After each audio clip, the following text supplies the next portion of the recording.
think we're ready to go now. This meeting today was inspired last year by the movie Oppenheimer.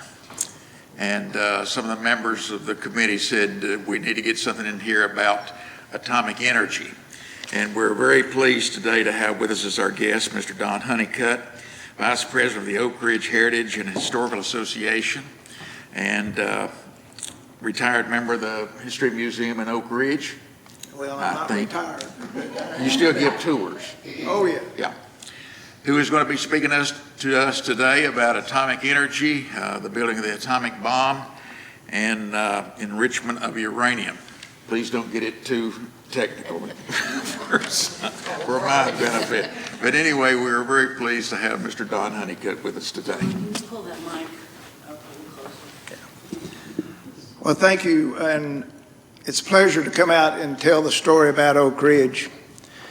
Now, the story is going to be a little different from what he just said. I'm going to talk to you.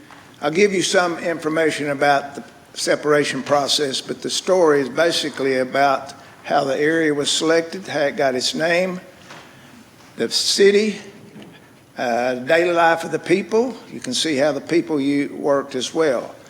It's very difficult to determine which part of the story I want to tell, but anyway, I'm Don Hunnicutt, and I'm a native Oak Ridger. I was born in Oak Ridge almost 80 years ago, coming up next month, in the Oak Ridge Hospital. So there's not too many of us left that was here back in those days. The lady with me is Emily Westcott Hunnicutt. Her father was Ed Westcott, the official photographer for the Manhattan Project in Oak Ridge. So all the photographs you see in this video or a presentation, or if you come to the Oak Ridge History Museum or around Oak Ridge, her father took them. And we probably got 3,000 or 4,000 images in a database. So if you gave me a topic, I could give you a picture all the way from digging ditches to autopsies, by the way. So he photographed a whole lot of different things. That was his job. Before we get into that, I did mention the Oak Ridge History Museum. I suggest you come out one day and spend time with us. And this brochure will tell you, but we're open Wednesday, Thursday, and Friday from 10 to 4, Saturday 10 to 3. I think you'll find it very refreshing. You'll see more in the History Museum than what I'm going to show you today. Plan on spending at least a couple hours in there. There's a lot to see it. How many people knows about what happened in Oak Ridge? Oh, a lot of you. Do you really know what happened to Oak Ridge? Can you tell? You can't tell me about it, right? It was a secret, right? Well, there's three things, in my opinion, that made Oak Ridge a success. One, the design of the process equipment, systems and separation of the uranium. The secrecy and the dedication of the workers. They had a war to end, and they wanted to end it, and they did. They helped end the war. Oak Ridge produced uranium for the Little Boy bomb. Now, also, they produced some small quantities of plutonium at the X-10 graphite reactor for the scientists to work on for the Fat Man bomb. The difference is that the Little Boy used uranium, and it was called an explosion, okay? The Fat Man used a plutonium core with other materials, and it was implosion. In other words, when it exploded, it compressed all the inner parts of the bomb, which gives you more yield. Yield means more firepower.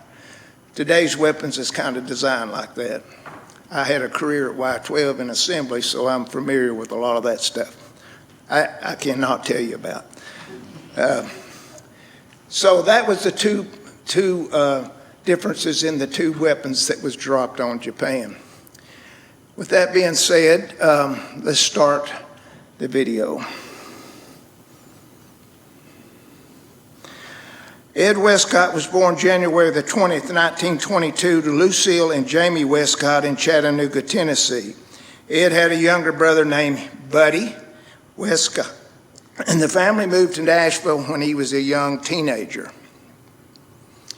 Ed developed the desire for photography, and his father gave him his first camera, a German-made Froth Derby, for Christmas at the age of 14. He acquired an old pie wagon and converted it into a dark room. Soon he started developing film for the neighbors.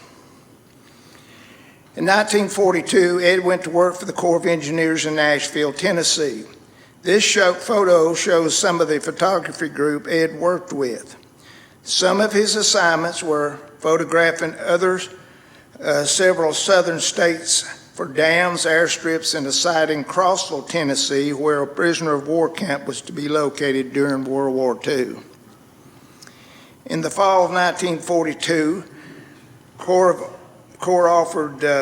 Corps of Engineers offered Ed an assignment in Knoxville, Tennessee.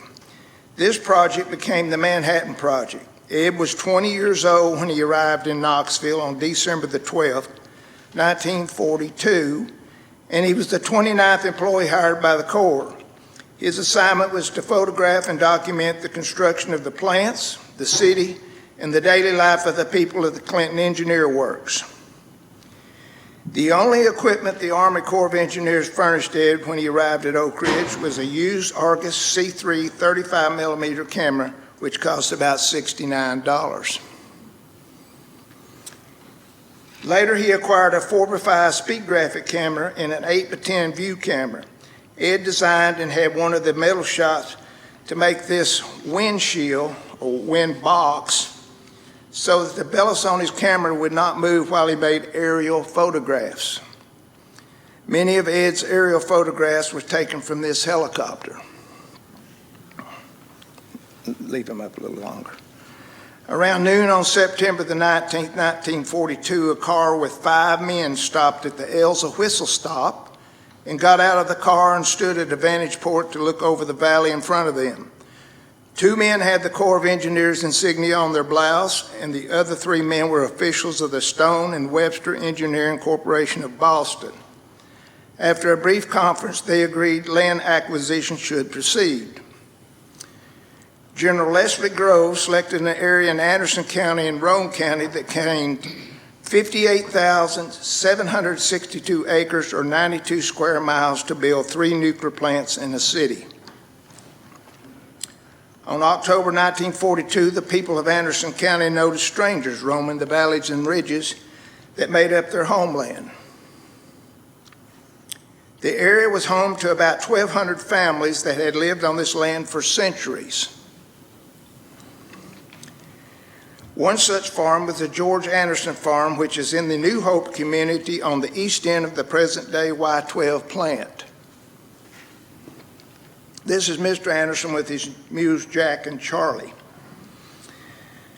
By November 1, 1942, all landowners had received notices ordering them to vacate their land no later than January 1, 1943.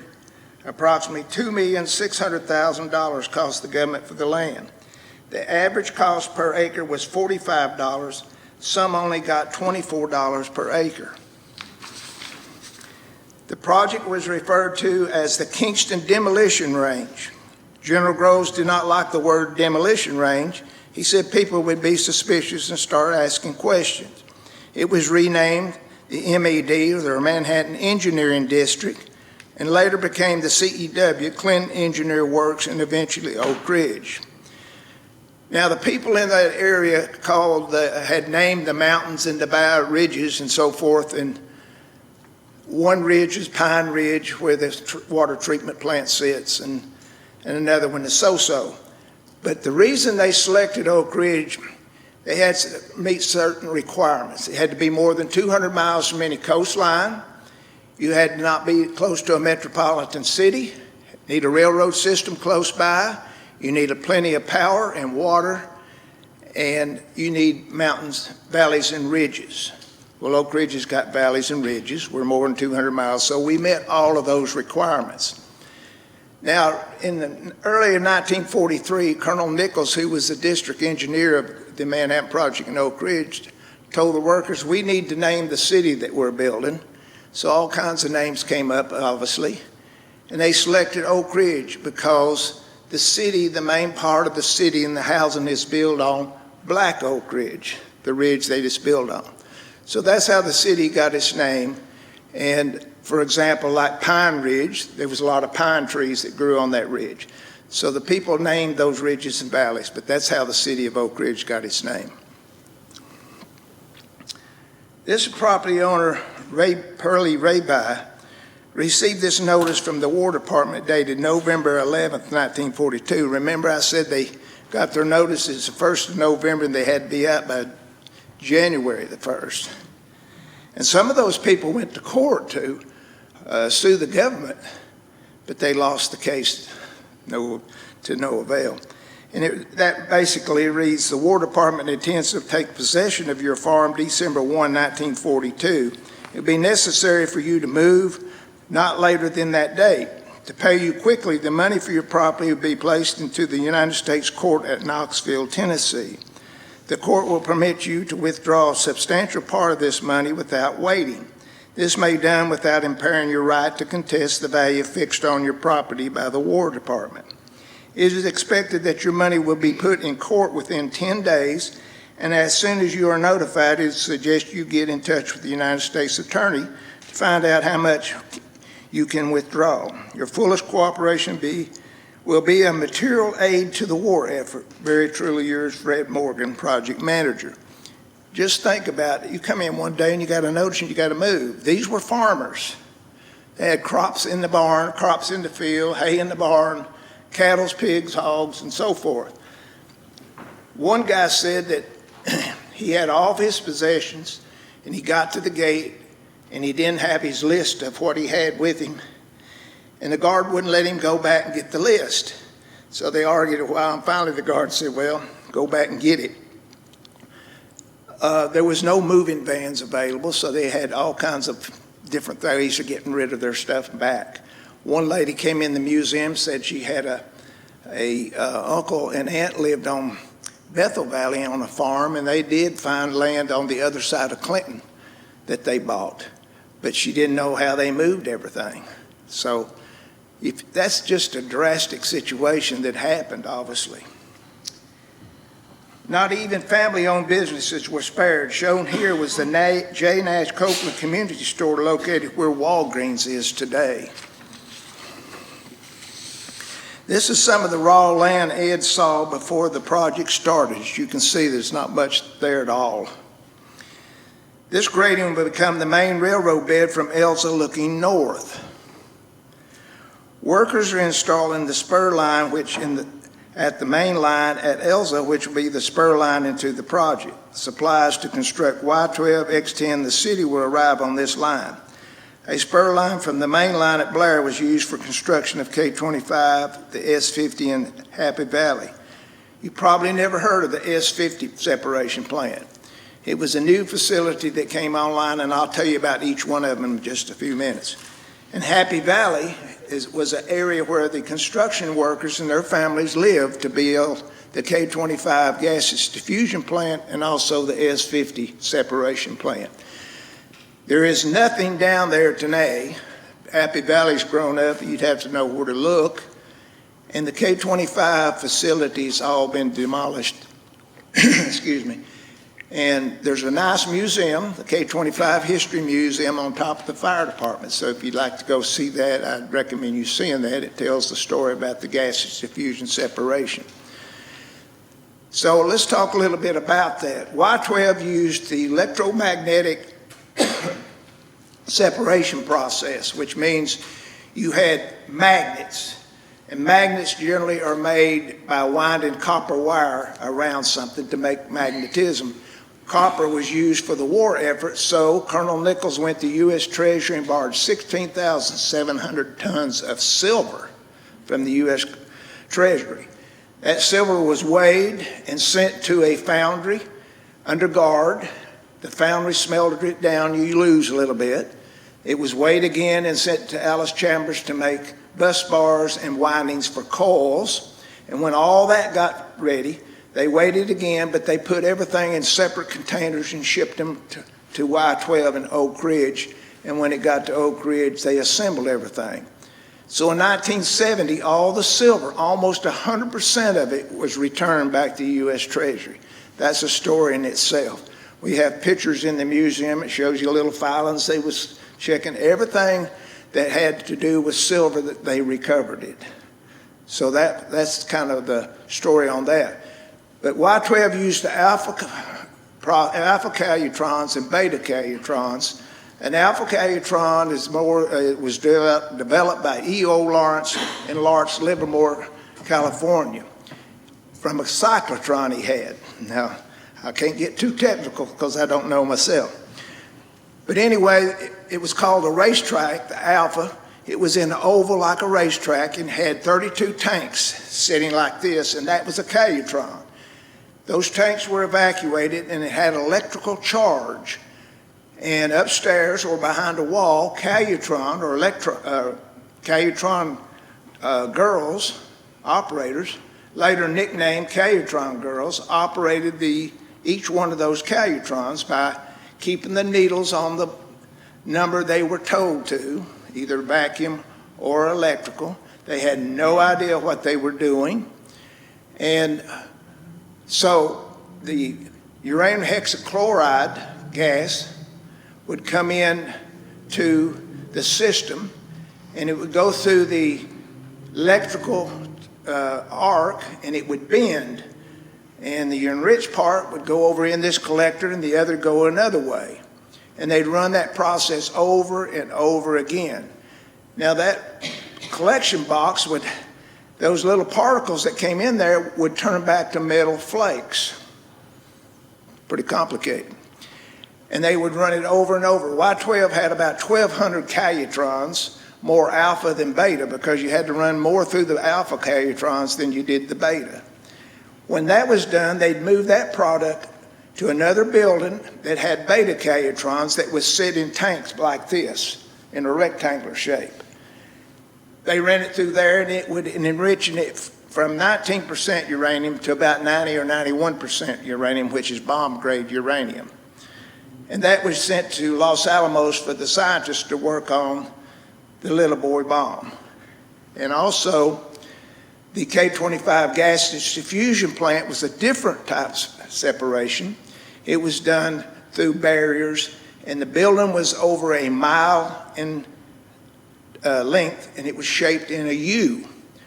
In the middle of the U was a control house, or control room, where workers worked and controlled the calutrons. Uranium hexafluoride gas was used there, and it was put through the compressors through what they called a barrier. Had small microscopic holes in it that's still classified today. The gas would go through and separate sort of like the other did, and they ran it and ran it and ran it until they got the product on the other end. There was a spectrometer or a lab there that tested the gas, and they said they could tell before it ever got there by the sound in the pipes that it was enriched enough to be shipped. Now they had to plate each one of those pipes, and it had never electroplate the inside with silver. And they had never done that before, but they figured out how to do it. These plants were never built. The theory came out of a laboratory. So you can imagine going into a production scale. General Groves told the manufacturers, Westinghouse, Alice Chambers, and all the people at DuPont, they'd say, we've never built anything. He said, well, you'll learn how. So they did. So that's kind of what, this gas comes from uranium in the ground. It's ground up, and it's made into what they call yellow cake. And then that's converted into a gas, and then the gas is converted back into uranium. So that's about as easy as I can tell you. But the S-50 plant was a thermal diffusion plant. It was developed by the Navy and the Navy shipyard in New York, and they wanted a larger manufacturing scale, so Groves agreed to build one on the plant on the Clinch River right close to K-25. It ran for a short time.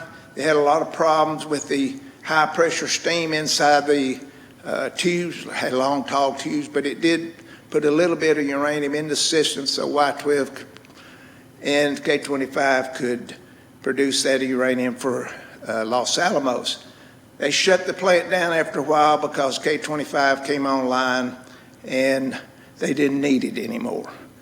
So that's kind of the story in a small nutshell of the separation process at Y12. Okay.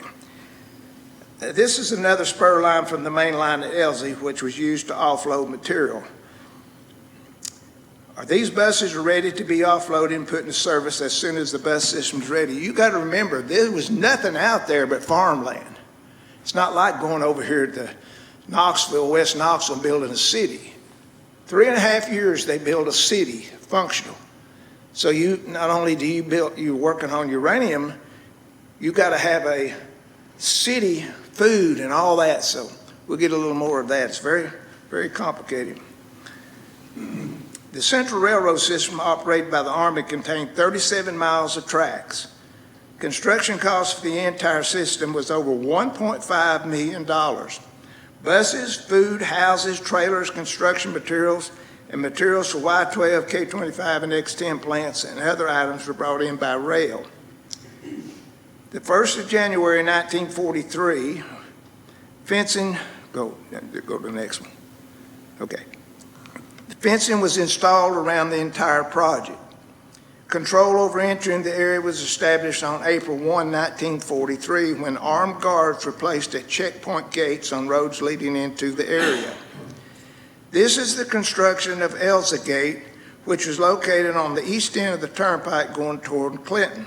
There were 6 other gates that controlled entry to the project. I might say that the military police controlled that. They had a police department too they developed, and we had a lot of undercover agents, which I'll talk about a little later. Go ahead. Stone and Webster Construction Company of Boston was the first selected to build the Y-12 plant in much of the city. The first subcontractor they hired was Ralph Rogers Group from Bloomington, Indiana, to supply the stone. This is the clearing for the Kerr Holler Quarry. After 75 years, the Roger Group still service the area. I don't know whether any of you worked at X-10 during your working career, but if you did, coming down Bethel Valley Road, there's a quarry. That was Ralph Rogers' quarry, and they hit water. That runs into the river, by the way, and they had to evacuate it. We've got pictures of trucks down in there and the water coming in, by the way. So they moved basically where they are today, and so they've been there for a long time. So you need water to build a city, so a water pumping station is being constructed on the bank of the Clinch River. The completed pump house will pump water to a filtration plant located on Pine Ridge, next picture. This will become the filtration plant for the entire project. That's still used today. I think the city's going to overhaul it and upgrade it for whatever that means. The grading behind this warehouse is for the railroad line. The loading docks of the warehouses were raised so when rail cars came in to be offloaded, the dock and the rail car floor would be level with each other. A dock board was used to span between the dock and the rail car. Those warehouses, most all of them are still there, at least the bases of them. They reconstructed some of the top. This is an aerial view. You'll see the finished warehouse and the huge railroad yard. Construction on the Manhattan Engineering District administration began on Sunday before Thanksgiving, November the 22nd, 1942. This is the first construction started. Stone and Webster Construction Company oversaw the task. This is the view of the backside of the almost finished administration building. In the summer of 1943, the administration building was completed. All decisions regarding the project was made from this building. General Groves and other important people had their offices here. People started calling it the Castle on the Hill because it sat overlooking the town site area. When I mentioned town site, it was called Town Site 1 and Town Site 2 in the early days. Later it was named Jackson Square after Andrew Jackson, the president of Tennessee many years ago. This is looking northeast towards what will be Town Site. This is the view from the administration building looking at Highway 61 that ran from Clinton to Oliver Springs. The road would run from Clinton to Oliver Springs, turn on Robertsville Road as it's known today, go up over the hill and over to Oliver Springs from Clinton. When they put the gate up, they blocked that road off. They built a new road behind Black Oak Ridge going to Oliver Springs. It's called Highway 61 today. So the road going through Oak Ridge now is Highway 95. All right. The white building right is the Blue Moon Cafe, where the first telephone was set up for the project. Land cut in the background is where Blankenship football field is today. The group of cedar trees right are located on the curve of Georgia Avenue. They're still there today. Early construction of the first dormitories far left. They were facing what will be the Oak Ridge Turnpike. This is construction on cafeteria on Central Avenue is in process. The road between the two buildings will become the first 4-lane road on the project. So Highway 61 that ran through was just a 2-lane road at that time.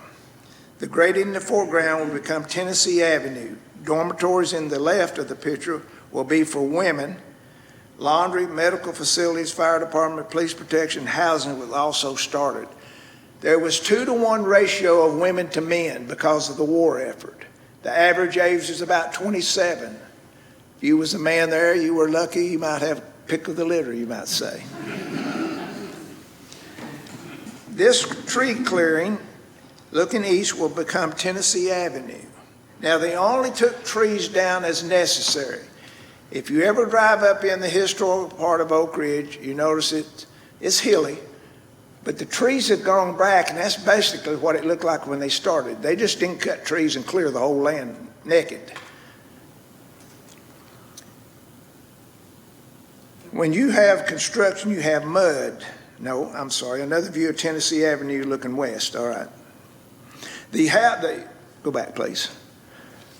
The wood construction you see on the right is set up to put the houses in the right places. That's how they did their survey work, I presume. All right. When you have construction, you have mud, and after the mud dried, it became red clay dust and people started coughing, and they called it the Oak Ridge Croup. That mud is so sticky that when women would walk in it in their shoes, they'd pull their foot out of their shoes. Generally, they carried 2 pairs of shoes, one to work in that was clean and the other to walk in the mud. And even today, if you get in red clay mud out there, it sticks to your foot. More drain pipe for the city. There were a lot of mud in the early days, and people need places to have their clothes clean. This laundry number 2 is one of the several in the city located off Illinois Avenue. Barber Buick Company, Scannon Lumber Company once had their business here. Now Heritage Church is on this site today. The demand for clean laundry was high. By March 1945, laundry workers were handling about 20,000 orders a month. This washing area was kept busy around the clock. In order to provide heat for the MED, that's headquarters, in the townside area, this steam plant was built on the corner of the Turnpike and Administration Road. Sexton Automotive is in that building today, or that area. Coal was brought in by rail cars from Windrock Mountain Mines. Steam pipes ran from the steam plant overhead to all the needs in the townside area. If you were out at night going around townside, they had these bleed-off pipes that would go down and they would blow steam into gravel on the ground. So if you wasn't expecting that, this big, loud hissing sound, it got your attention really quick. This hole will become Town Site 1. The large white buildings left are the new women's dormitories. Construction on Town Site 1 has started. Notice the administration building in the background. That's why they call it the Castle on the Hill. You can see it sitting up there. This view is looking at what will become the center theater left. Behind the theater will be the first post office. Grading in the foreground will become Tennessee Avenue. Now, the center theater is where the Oak Ridge Playhouse is today. Cars and trucks need gasoline, so this service station will be a Texaco station. It's on the corner of Georgia Avenue and Tennessee Avenue. Later, the name changed to Townsite Shell. This is the early view of Townsite. Building in the middle will be the library and Ridge Recreation Hall. Dormitories on the right are facing what will become Central Avenue. Notice the white farmhouse left. McDonald's restaurant is to the left of this farmhouse today. Those farmhouses were scattered out throughout the turnpike area, and then most of them were over in the plant areas, isolated from the main part of town. The construction on the guest house, the first hotel on the project, has become. The guest house was a transit hotel having 52 rooms and opened August 5th, 1943. Each room had 2 beds, and rooms could be assigned to persons not acquainted with each other. It was a stopover for many scientists and dignitaries. The rate per night for couples was $3 for a room with connecting bath or $2 for a room with community bath. One of the names for one of the scientists was the farmer.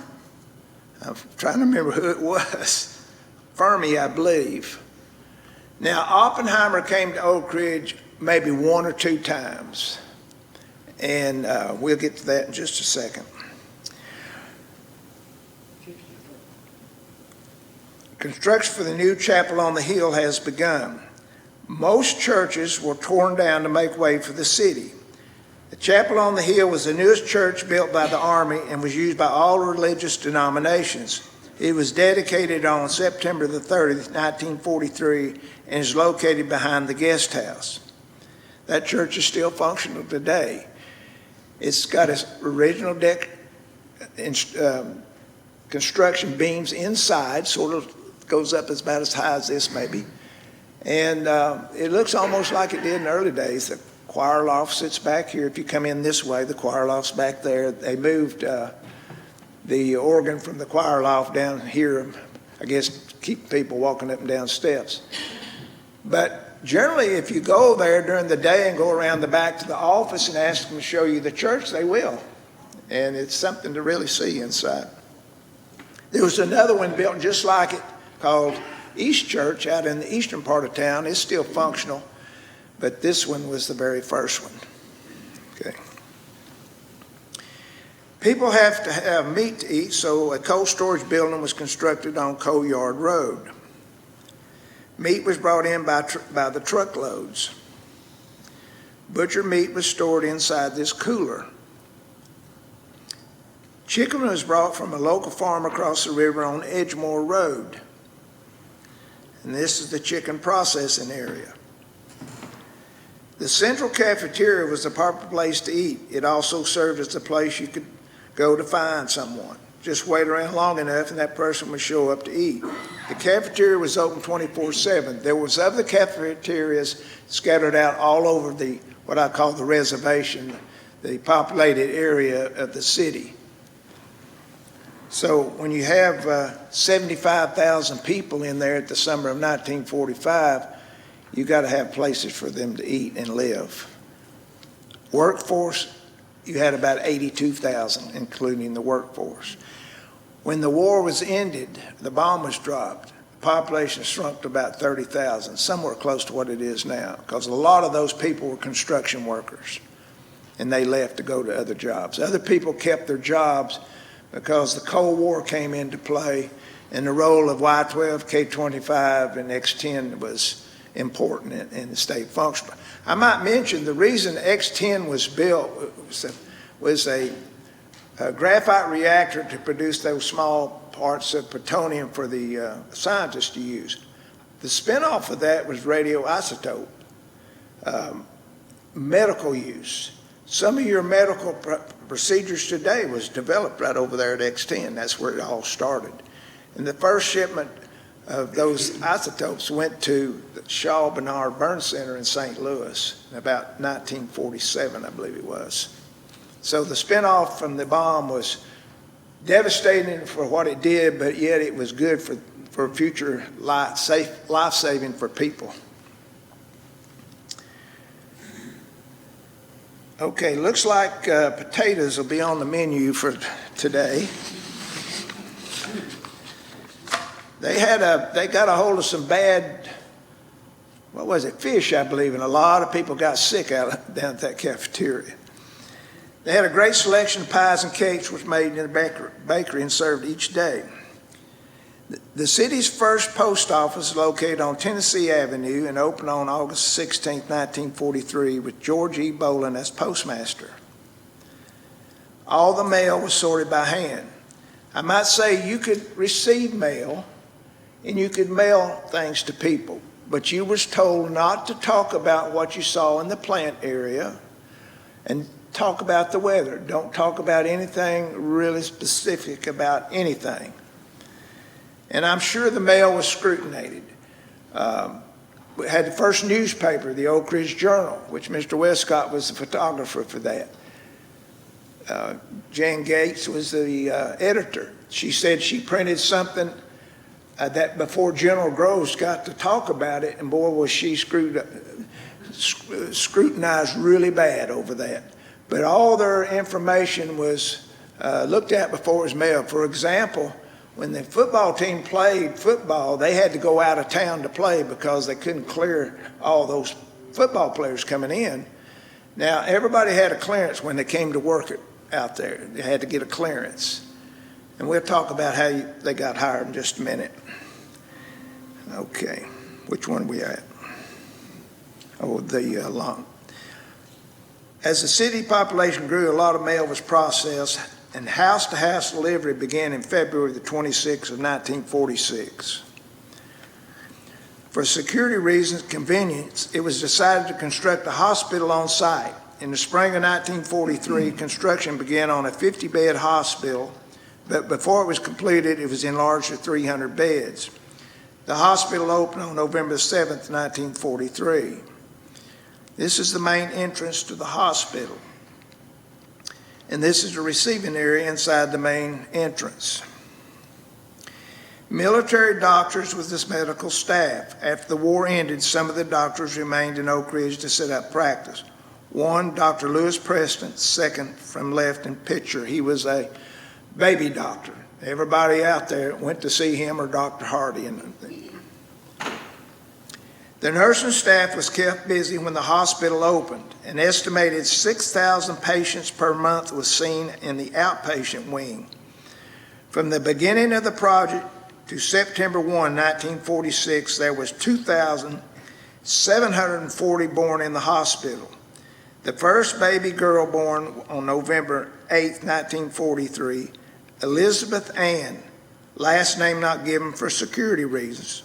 And on November 11, 1943, Robert William, also last name was not given for security reasons. So those were the first two born kids in the hospital. This is the finished, fully equipped hospital, came to $1,074,314. And this is the medical arts entrance to the hospital. That's where the doctors had their offices.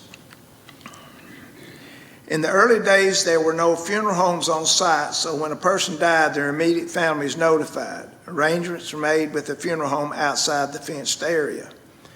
Due to security reasons, no names were released to the public.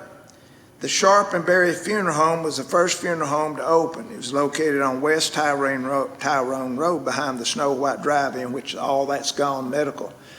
The Methodist Medical Center sits that way today. Leo Grant oversaw the garbage pickup. These workers were ready to begin their days. Garbage trucks sure look different than they do today. Let me talk a little bit about people. Construction companies or anybody that was hiring someone would put an ad in the local newspapers. They might need electricians, concrete finishers, whatever it may be. and you would come to a certain location, and they would hire you, run a clearance on you, and you had to sign an Espionage Act paper saying that if you talked about this or that, you could be fined or put in prison or both.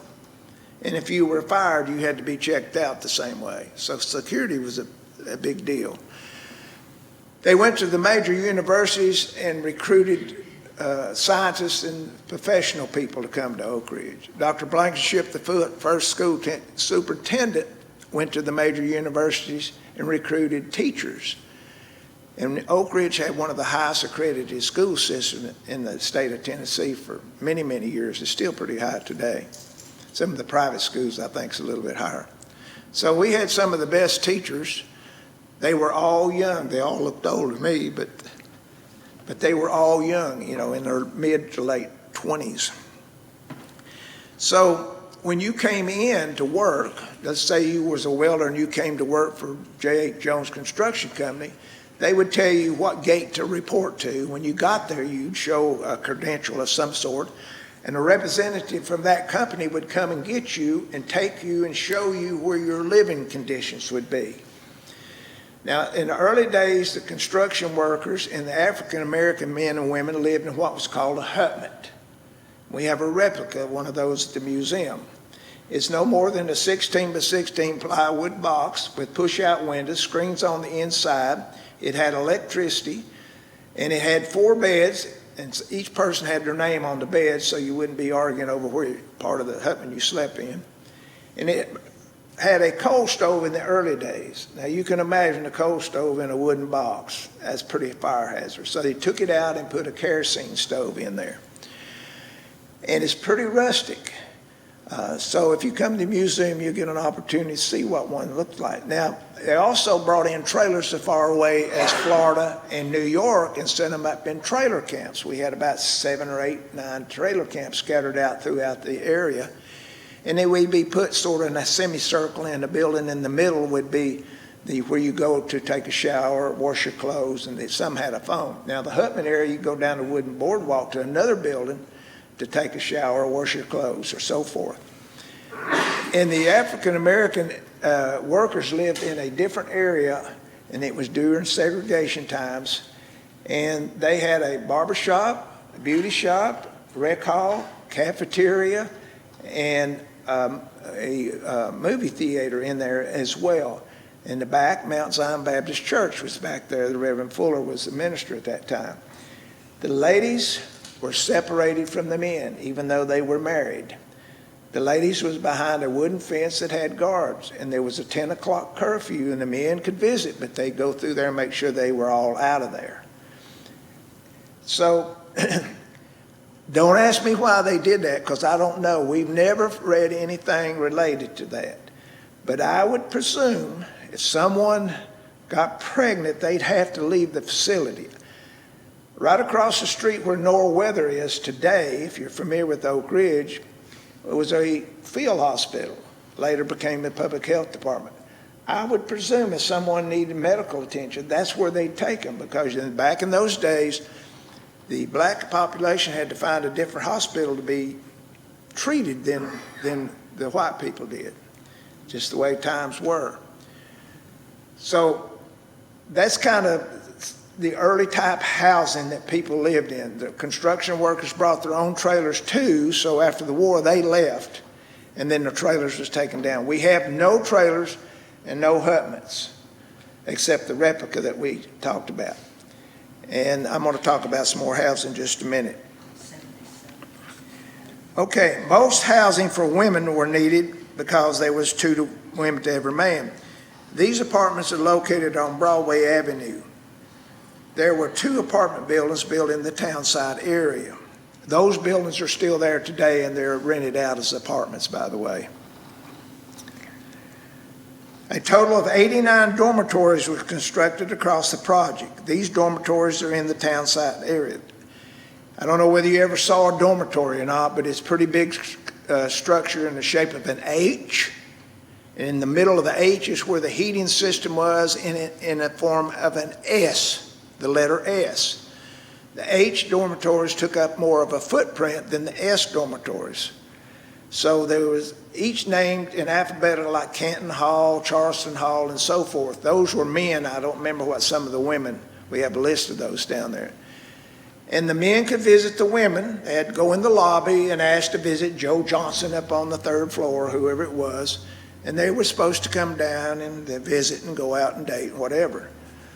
I don't know whether anybody policed that or not, but we have a picture of a first wedding in a dormitory, by the way. Okay, workers worked around the clock to provide housing for the people. The total number of houses constructed was 9,141. The peak population in the summer of 45 was 75,000 people, as I mentioned before. Okay. Semesto houses were the first 3,050 houses built. Family Semesto housing in E-type 4-family apartments was first constructed east of Townside on side streets all the way to the Elm Grove area. Houses were built so fast, when school children came home after school, they would get lost. That's hard to believe. They could turn over a fully ready-to-go Semesto house every 30 minutes when they got going. I mean, that sounds crazy, but they had a lot of people here working 24/7. This is an A Semesto house. Each Semesto house had exterior walls of horizontal cement board panels. Floors were hardwood and the roofs were cello, tar, and gravel. A coal furnace was used for heat, with some supplemented by fireplaces. All coal for heating was delivered through a door facing the street into a coal bin inside the furnace room. Rent for this A was $38 per month. Seen here is Ed Westcott, wife Esther, and son Jimmy. We have almost all the Semestos still intact. They were the more upper class housing. You had to be somebody to get one of those houses back in the early days. There were 800 Bs renting for $48.50 a month. Notice the coal bin door facing the street. That's that white door by the back door.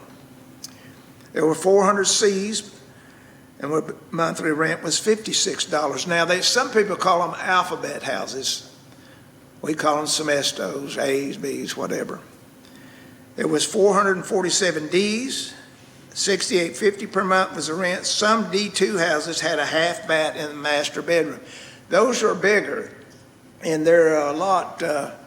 When you went out from the dining room or the living room, you went out on a back porch. It was covered, and there was French doors that went out there. It's kind of uppity class. There was 53 Fs, and they rented for $73 per month. This is the late Bill and Jenny Wilcox. They lived in this house on New York Avenue. F houses was another house that was kind of unique. You go through the neighborhoods, and you may see one or two or three, and all of a sudden you go through another neighborhood, and you'll see a lot of F houses. They mixed them all up. I don't know how they decided to do that. Owen Skidmore and Merrill was the contractors of a lot there. And this town was laid out after one of those contractors' hometown. I don't remember which one it was. E apartments had 2 one-bedroom units on each end, and in the middle were 2 two-bedroom units. Rent was $30 for the one-bedroom units and $40 for the two-bedroom units.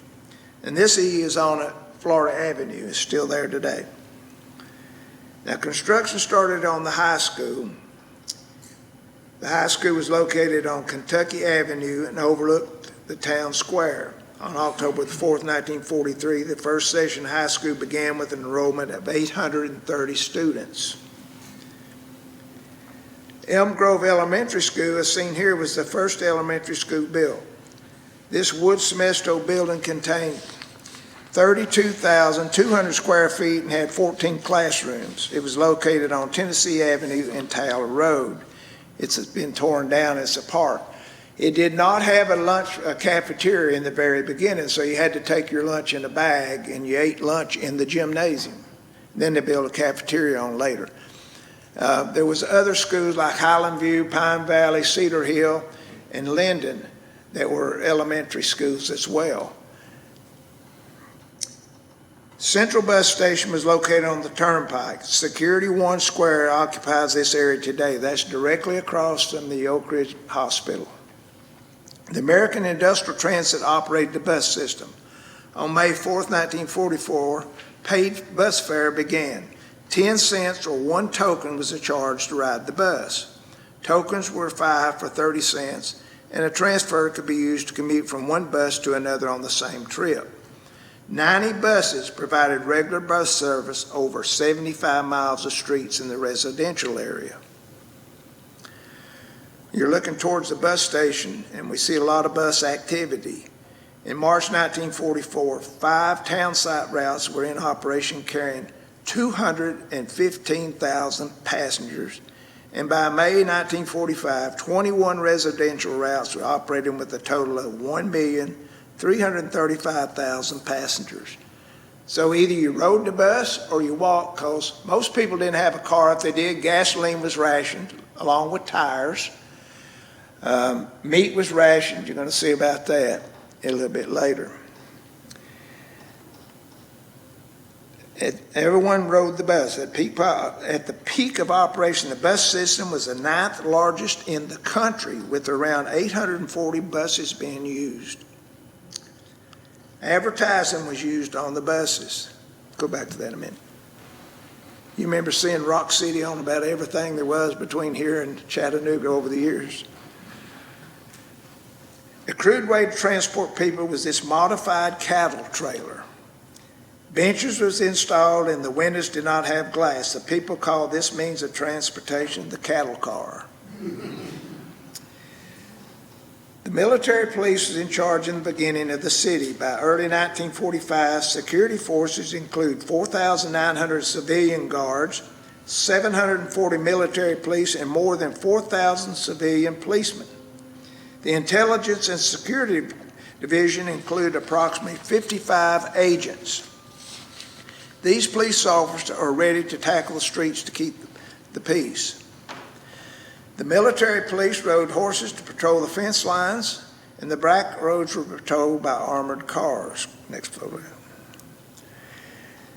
No guns, ammo, swords, whiskey, and cameras were allowed on site. Some people thought they could do it their way. Sergeant C.M. Sellers exhibits various illegal weapons. The reason there was no whiskey because Anderson and Roane County was dry. But when people needed a drink of whiskey, they figured out where the local bootlegger was, and they went out and came back in with it.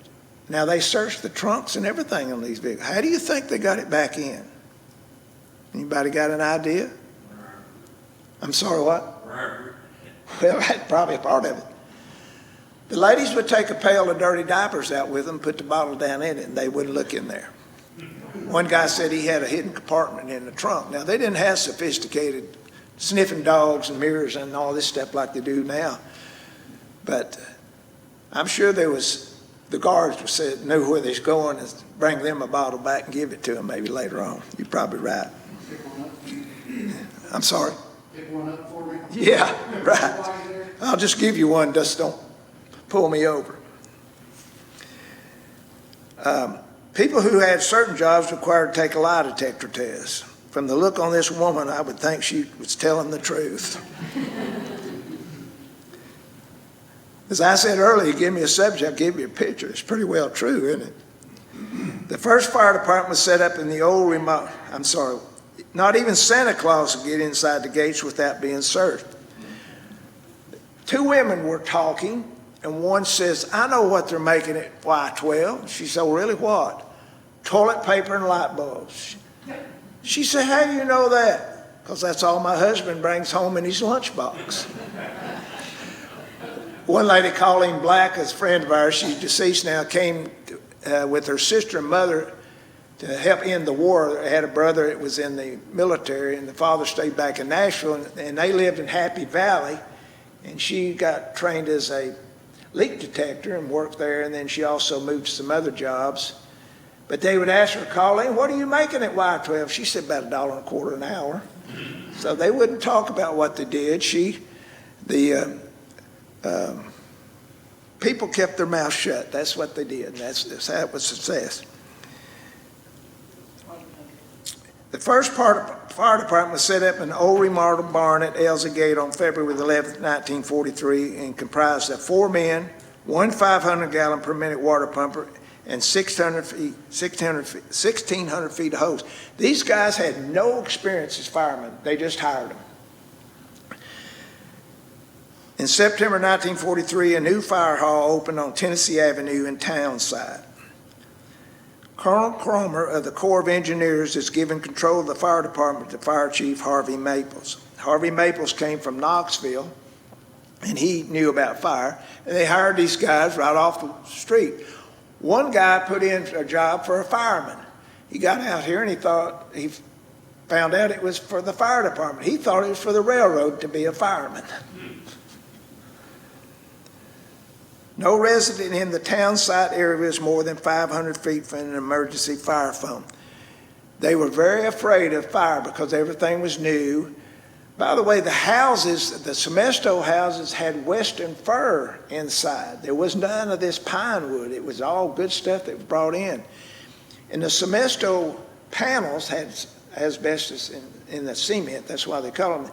They came in horizontal panels and they stacked them on the top of each other. But in the middle of that, there was a board inside to cover that crack of that western fir, and it looked like somebody took their fingers and raked down that board like a 2x4 and put a decorative design in it.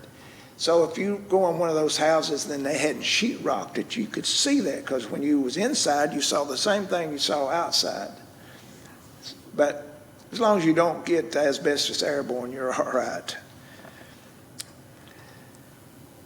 The first telephone office and switchboard was located on Milan Way. These operators are connecting calls by inserting a wire into a certain opening on the switchboard. Can you imagine making a phone call that way today? You know, when you click your phone number, the area code triggers that number to where it's going that instantly, and that's how you can make a phone call real quick from here to California or anywhere else. I interviewed a lady that worked for the telephone office, and she was explaining that. It's phenomenal how that works. If you wanted a phone, you had to stand in line to get one. The first public library was in the bottom of the town site recreation hall on Kentucky Avenue. That building's gone, by the way, and there's another one in its place. The Bookmobile, a mobile library for children, traveled throughout the neighborhoods. Children could check out books and keep them until the bookmobile returned. That was a fabulous thing back in those days. Notice the little book, go back a minute.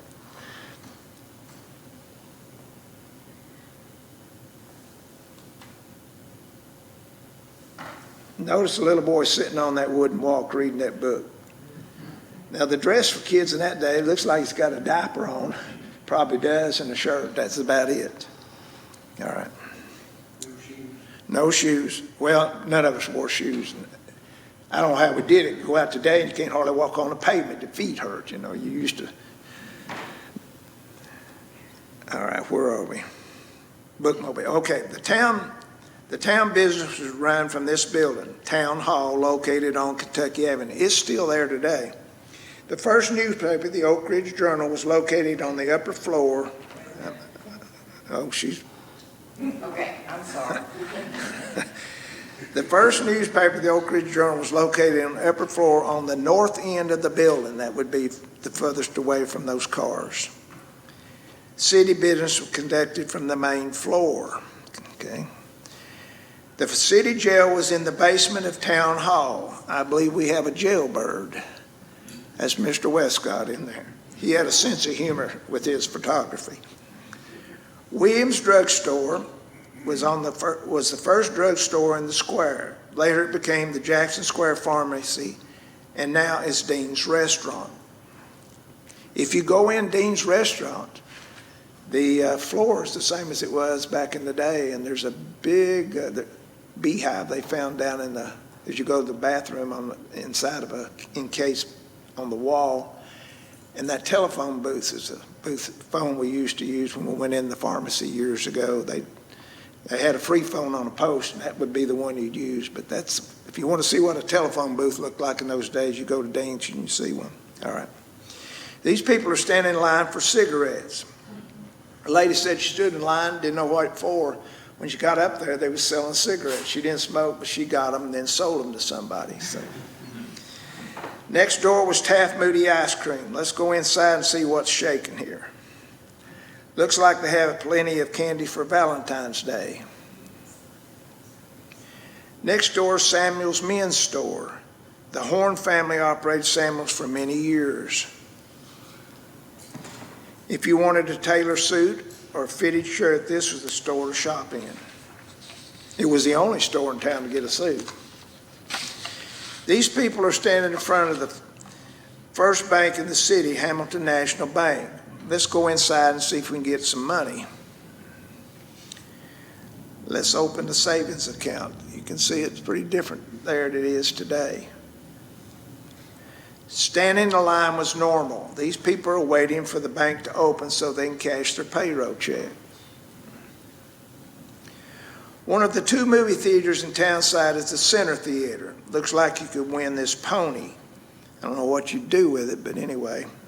This was a favorite place for kids to come on Saturday for movies. 25 cents to get you in, buy a Coke, bag of popcorn, have a nickel left over. Try that today, about $25. This covered area in the square was a favorite place for people to meet and socialize. Next stop is Victory Beauty Shop. Sure looks like these women are going to outer space, doesn't it? If you wanted a haircut, then Sutton's Barbershop is the place to get one. That was right next door. The first grocery store in the Townside area was a community store. Notice the two cab drivers sitting on the bench. They were waiting for the phones on the post to ring for a cab. That's where the 201 restaurant is today. You go in there, if they hadn't covered it, the wooden floor is still visible. Jackson Square with Castle on the Hill in the background. Today they reconfigured the parking. They had angle parking. They got a fountain in the middle, and they said it was the same number of parking places. I don't believe them, but the angle parking's a whole lot easier than the way it is up there today. All right. By the way, the Center Theater holds the Oak Ridge Playhouse.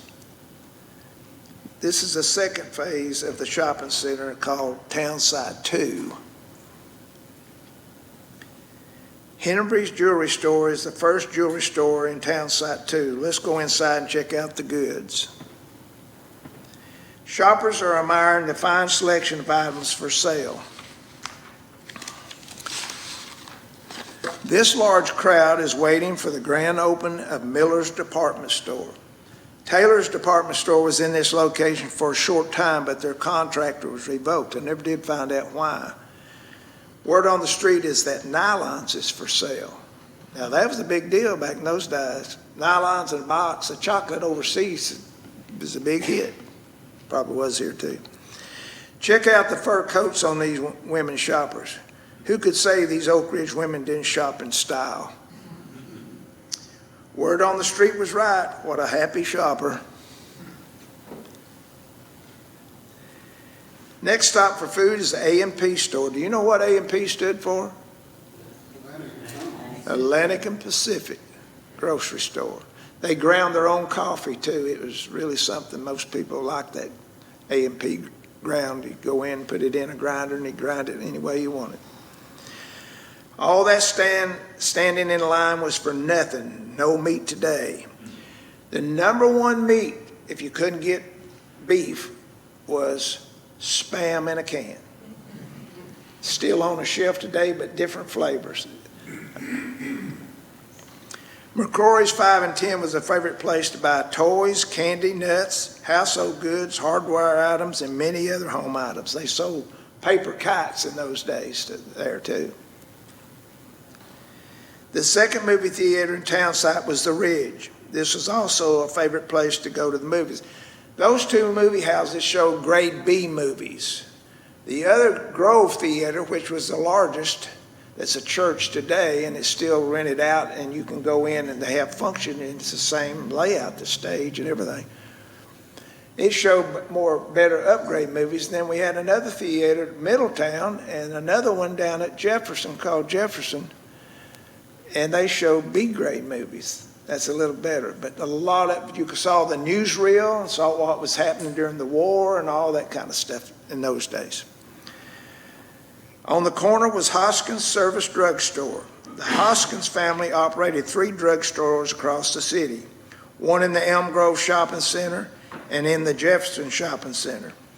They also own Hoskins Drugstore in Clinton, across from the courthouse. If you want a malt or a shake or any of that stuff, go right in there and see them. They have the same seating they had when they opened years ago. Let's go inside service and see what's happening. Looks like we would have trouble finding a seat. That's where Big Ed's Pizza is located today. If you go in Big Ed's, the floor is the same as it was. If you turned on the lights, you'll see the decor and the pipes above with the sprinkler systems. The seats on the left are the booths are the original seats that was in the drugstore, and where they make the pizzas is where the soda fountain was. And those seats sit facing the soda fountain. Well, this was the first flag to fly over the administration building. And that's the way it was during the early days of Oak Ridge. If you have any questions, I'll be glad to try to answer them, or I'll tell you something if it's right or wrong. No questions? Yes, ma'am. If it was so secretive, how did these businesses get in? Was that difficult, or were they recruited, or how did that Well, the work? military that was in charge of setting up the city had someone assigned for concessionaires. And the prices was less than what you buy the same item in Knoxville for. And so they set up the same, and we had the finest of the finest. Everybody outside the perimeter of the gate was so suspicious of what was going on at Oak Ridge. One guy says a lot goes in, nothing comes out. They was jealous because things were better. And it just was a different situation. You can imagine putting all this together in 3.5 years, building a city from nothing. So it was all divided up, and somebody was in charge of that. But when they first opened the stores, the shelves was empty. They couldn't get them stocked. Yes, ma'am. Did you say how your family came to be here? My father worked for the CCCs in the early days, and he went to work for TVA building Douglas and Cherokee Dam up in Jefferson City area. Met my mother up there, and they got married, and he was wanting to go to Fontana Dam, Fontana Village in Fontana, North Carolina to look, and they went up there, and Mother said, I'm not living up here in the mountains. So he heard there was hiring in Oak Ridge, and he got a job as a guard at Y-12, and he was hired in under the military, and then when Union Carbide came in, and they took over all of that, and he retired from Y-12. He changed jobs a time or two out there, so that's how I became an Oak Ridger. Yes, sir. I heard if you could speak German or Russian, you were not allowed in that city. Is that true? I never heard that before, no. We had a spy there, stayed for a little bit.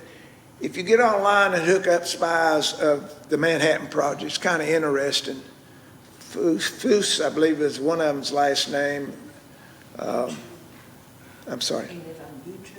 Maybe on YouTube, I don't know, but if you Google that, you can get some information about it, and it talks about the spies. Most of the time, they all got caught when let me back up a little bit and talk about the Trinity test, the gadget, part of the Oppenheimer movie. That was what it was all about.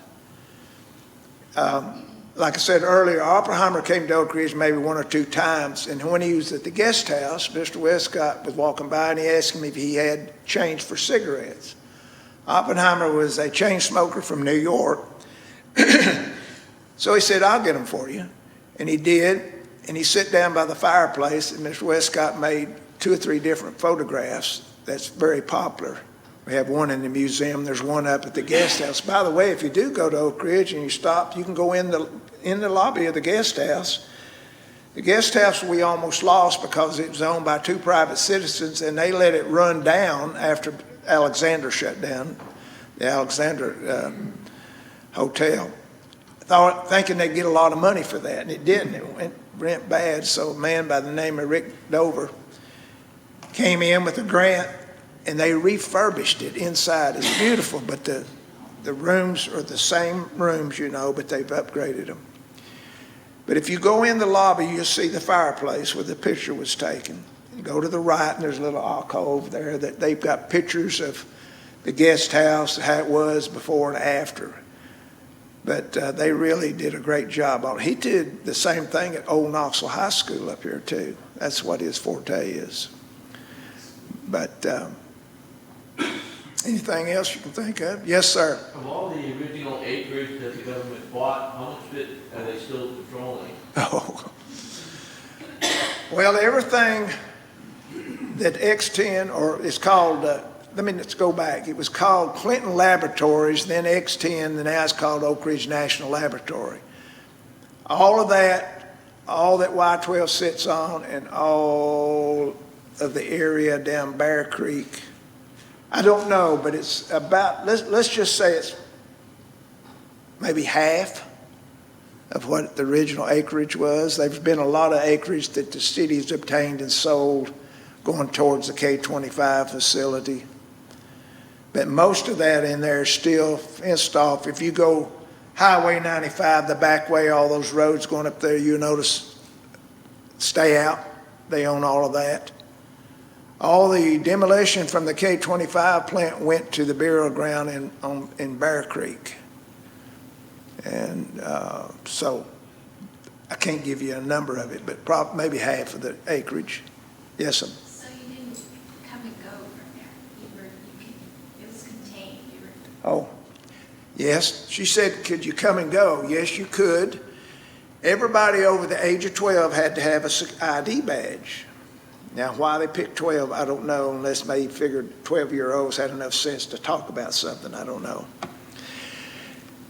And that would let you come back in, as well as being there during the day, and they would check you. As time went on, that went away. A lot of guys would tell their mother-in-laws they couldn't get them in, so they couldn't come. But if you wanted somebody to visit, you'd go down to the Badge and Pass building, make arrangements, and they would show up at a certain, you tell them what gate to show up at.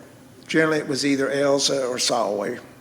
Most of the time, it wasn't in the western part of the reservation, but I won't say it wasn't.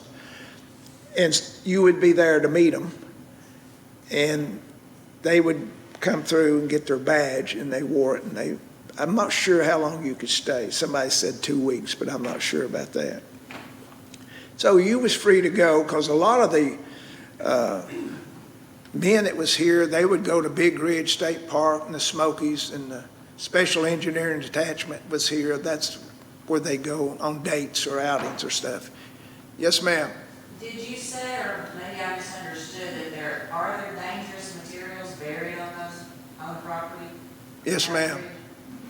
And it's still under guard? Well, yes, it is, but it's in approved landfills by the state. And they have wells, they check the water and make sure it's not leaching into the Clinch River. Used to, you wouldn't fish down below Kingston, down in Watts Bar below the dam, because the fish had too much, what was it in there? Mercury, you're right. Yes, sir. Was there one man over Oak Ridge, like Leslie Groves was over Los Alamos? Yes, Colonel Kenneth Nichols. He's the one that went to U.S. Treasury. Not only that, he ran Oak Ridge. He don't get the credit that he deserved. Groves was over the whole project. Nichols controlled Oak Ridge, you might say. And he was quite extraordinary. He lived on site and adopted 2 children, a boy and girl. They were here. We've got pictures of the family. Was he military? Yes, Colonel. Went on to have a career with the Atomic Energy Commission, something to do with that when they went to the AECM. But he had quite a career here, yes.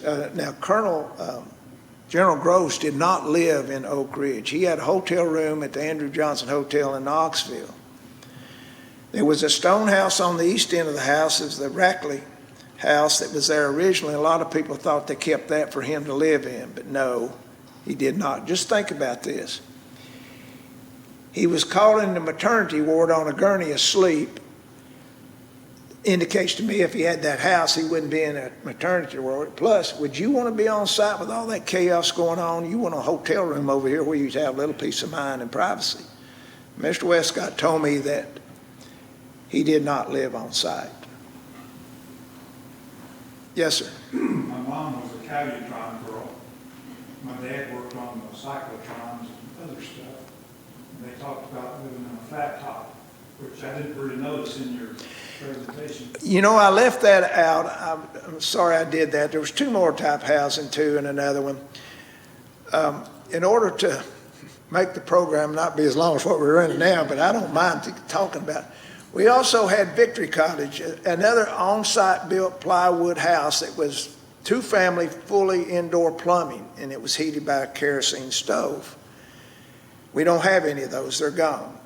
Then we had flat tops that was built from TVA plans that built flat tops up at Fontana Dam. 1, 2, and 3 bedroom flat tops. They were built off-site, brought in 2 halves, fully furnished, put together either on cinder block foundations or on slopes on wooden pilings.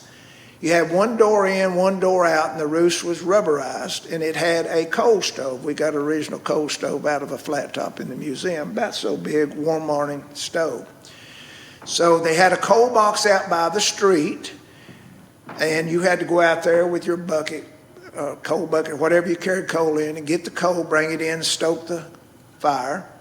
And behind the stove was an asbestos panel that protected that wall because the kitchen sit back here. So some of the flat tops had windows that slid sideways, some pushed out.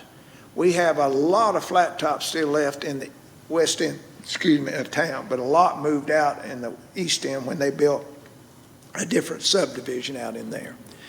Also, we had temporary dwelling units, TDUs, that was built off-site, brought back in, and assembled. And we were just looking at some this morning. On the east end, if you come into Oak Ridge and you turn down at Jefferson and go off of Robertsfield or turn there in front of, on Jefferson Circle and take the first road, Latimer, you're going to see a lot of 4-family TDUs. Those things is as long as from here to back there. They had 4 families. Then they had 2 families, 1 on each end. And most of those are still there. If you go up Illinois Avenue and take a right off the top of West Outer, you're going to see flat tops and TDUs. You take another left, you're going to see flat tops down in that area. So if you want to see any of those, of course, flat tops have not got a flat top anymore. They've been, roof have been raised and they've remodeled. Some still look, you recognize them. And let's see, is that the last one? Oh yeah, we had K Apartments, which if you go up off of where the Children's Museum, Highland View School, which was the largest elementary school, and come down Highland Avenue, I believe it is, you'll see those apartments on the right and left, and then we had some K and L apartments. Yes, ma'am. How did they transport the uranium from Oak Ridge to Los Alamos? Oh, I can't tell you, it's a secret. They put the small grams, I think it's 4 or 6 grams uranium in a gold line container like a coffee mug, and it was put in a briefcase, and that was handcuffed to the courier. And they went to Chicago. I think there was 2 people that traveled with it, and they handed it off for 2 people from Los Alamos. Now here's the trick. I don't know how they knew each other.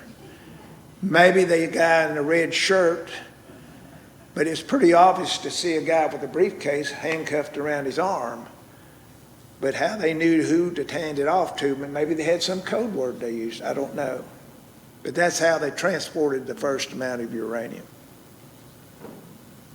I see somebody at you. So when did it open up? Okay, good question.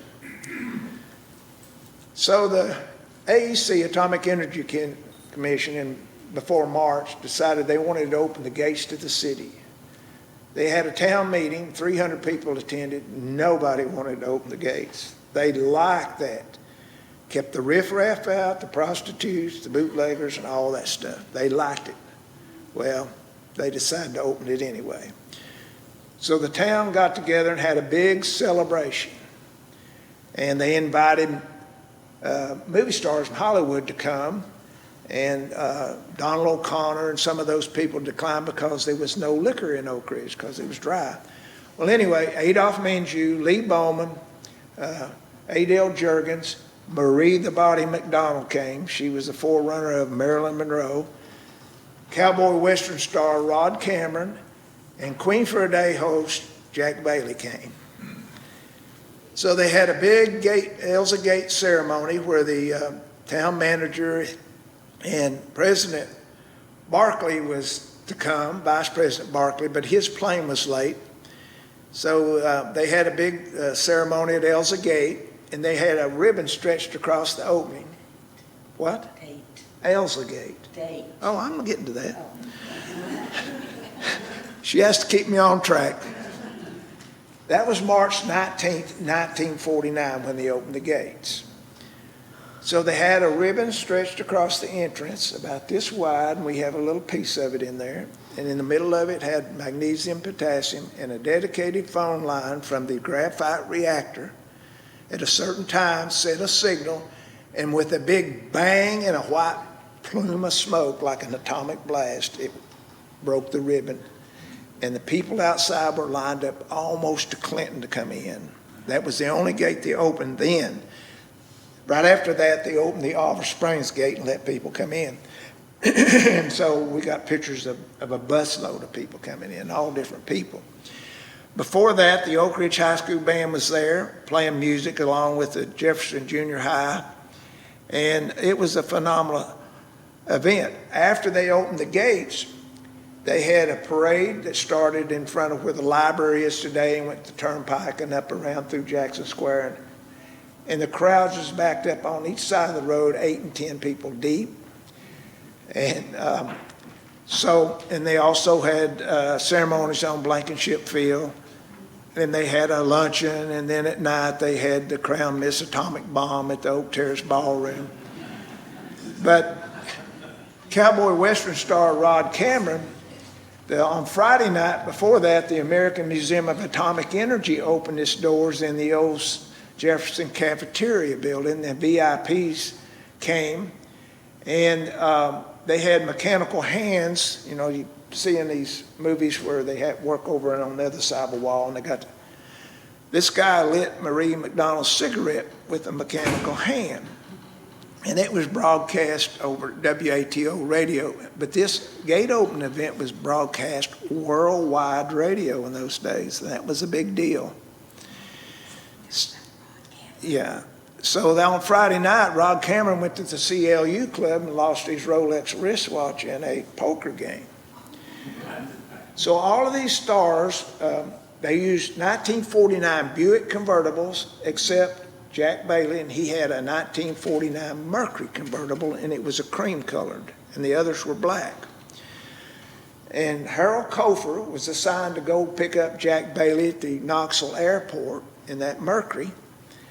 And he picked him up, and then on the way back to Oak Ridge, he asked Harold, says, "Where's all the action at Oak Ridge?" And Harold said, "What do you mean? Where's all the pretty women located?" Harold said, "I don't know. I've been married. I'm not interested in pretty women." So they housed him in different houses. So Harold said he let Jack out, and he went and showed all his buddies this big fancy convertible car he's driving around. And I said, "You go to any other events?" "No, I just took him and drove the car around. I wasn't interested in any of that other stuff." So Rod Cameron that night shows up at the Broadway Apartments about 3 a.m., 3 sheets to the wind. And these two sisters, Dale Brown and her sister, I can't remember her name, was feeding him coffee to get him sober because he had to be down that next morning for the parade that started after the gate opening. So Jim Aspinwall, who's deceased, had owned Oak Ridge Loans in Grove Center, told me he was a teenager, and he was there, and Rod Cameron showed up, and he wasn't feeling any pain, you know, and he got him up on the horse, and he slid over this way, and he pushed him back up here, and he sit like this, and he went on down the road like this. You ever see that movie Lee Marmon about Cat Ballou? He's drunk, and the horse's legs like this, and he said, "Okay, you got the picture." By the time he got to Lafayette Avenue, that was what we call Lafayette today, we've got pictures of him, and he's up in the saddle, and there's a lot of kids running along the side of him and all that kind of stuff. We did a book on that gate opening, which has been revised, is coming out pretty soon again. We did research on him, and he divorced his wife and married her mother. You get that? Divorced his wife and married her mother. Yeah. And Adele Jurgens, originally, before she became a movie star, was a chorus girl, New York chorus girl. Of course, Marie the Body McDonald, she was a movie star, and her mother came with her. Adele's husband and her son came. But Jack Bailey, when he was in the car, had that big Queen for a Day robe and a crown on he rode, and they had a fashion show at the high school, and they crowned this lady from over in Woodland Queen for a Day and gave her all the hoopah. It was a big deal in those days, and I remember I was only, 4 or 5 years old, and my mother took me to see Rod Cameron, and I remember seeing the horse come by, and that's about it. I don't even remember how we got there. We drove. We didn't live very far away, but that was a big hoopah, and that's when they opened the gates to the city. And people came in to see what the inside of the city was. The early days, Oak Ridge was called the Atomic City. In the mid-'70s, when everybody was poo-poo on atomic energy and all that, and they settled down, and then they took the name the Secret City, which it was too. So both names was applicable, but the Atomic City was what you see on early postcards and literature. Anything else? Yes, ma'am. So I just wondered, with all that asbestos, is there been any medical research and all the people that live there, work there, about the cancer? Well, not exactly. We had a research hospital, Oak Ridge Institute for Nuclear Studies, and it was right next to the hospital, where people that was diagnosed with terminal cancers would go and be subject to different types of testing. We've got pictures of that, by the way, and for example, have plutonium injections and things of that nature to see what effect it had. And I'm sure they learned a lot, because the treatment of cancer today is a great better than it was years and years ago. So as far as people, when you worked at the plant, you had a dosimeter, and you worked certain areas, you went through a program that you had a urinalysis program, and then they gave us body scans and things of that nature. So if you showed up hot from your urinalysis, they would take you out of the area for a while till you cooled off. But nothing real major. You know, the problem being exposed to uranium, it takes a while unless it's a real big dose before anything shows up. They told me when I first went, I thought he was joking, but there wasn't. They said, this stuff won't hurt you. It'll take 50 years for it to ever show up. Well, they're pretty right, I guess. But the most deaths was during construction from falls and electrocutions. People asked me, did the people get radiated? I said, no, there wasn't anything built that would cause it at first. And then these ladies sit behind walls. I knew 2 of them personally. And they weren't exposed to any of that. So it's extraordinary, though, that people didn't talk about it. So you talked about this specifically, but there's other stuff, right? Other kinds of. You'll have to define stuff. Government activity. Well, Y-12 in the early 50s, I don't remember the date, had a criticality.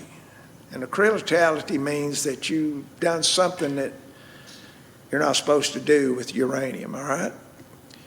If it's big enough, it can have an explosion and it can kill people instantly. They were draining some uranium water that had uranium in it, into an unsafe geometry container. Now, you can handle things, but if you put too much in a 55-gallon drum, for example, when it gets so much, it'll go critical and you'll see a blue flash and sometimes a bang. But the plants are full of these detectors. Every detector in every building went off. And they evacuated the people. Nobody died then, but later on, I don't know, maybe later on after they had a certain amount of dosage, they got cancer. Now, at Los Alamos, there was a fatality. A scientist was down in what they call the canyon today in a metal building, and he was experimenting with some uranium spheres that was highly enriched. And he had a monitor on it, and he's pushing them closer, and there's, you've seen the movie how it gets louder. And he had a screwdriver move it, and it slipped, and it moved, and he reached down, grabbed it, and pulled it out of there. Well, he died 4 days later. He got a big dose of it. So from my knowledge, there's been no fatalities at either of the plants in Oak Ridge like that by any means. But the sick worker program that's in now, people got cancers from working at K25, X10, and Y12 as well. And that sick worker program has been good for people. I mean, not only from uranium, loss of hearing for certain chemicals and noise and other medical issues.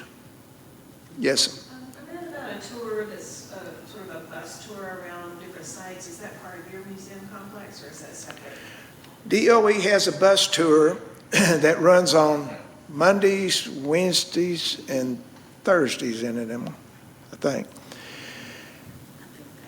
And you board it properly 9 o'clock at the American Museum of Science and Energy, which is in the shopping center. And I think there's a $15 charge. But the problem with it, they used to take you to the graphite reactor. Now, that's something to see.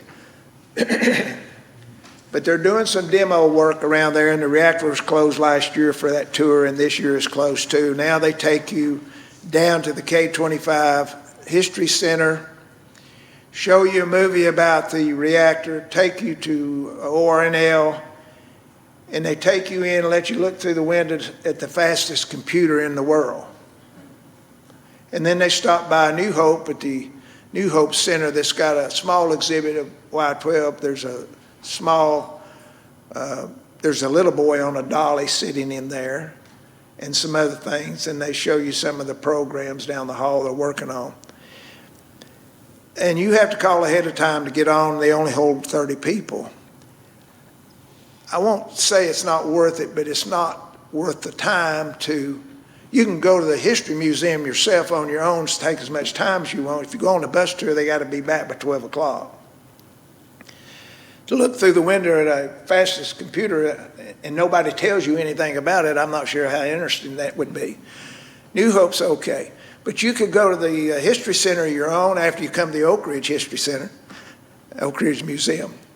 So that's the bus tour. Related to me, I give private tours to people, like I put 4 or 5 people in the car and we go around the city and spend, say, from 9 o'clock, you get to see the History Museum, the other things in the city, have lunch and some other, and I got picture books to show you what it used to look like where you're looking over here. And that's a charge of $100, and that money goes back to the museum. There's bus tours that come in town, but they don't give them enough time to see. They're in a big rush to get through the day, and they don't give them enough time. You need about 2 hours in our museum to really get the digest of it. That answer your question? What's the address of your museum? The Oak Ridge History Museum, we'll give you a brochure if you like. It's all ran by volunteers, and a lot of our tour guides are native Oak Ridgers. So we have a lot of sidebar stories to tell you that you don't read in book. Yeah. Okay, well, if that's it. It's been my pleasure to talk about Oak Ridge. We could stand here another hour if you want to. Next meeting will be October the 20th, and we go from the 1940s back to the 1750s with a program on the Tellico Block House. So hope to see you then.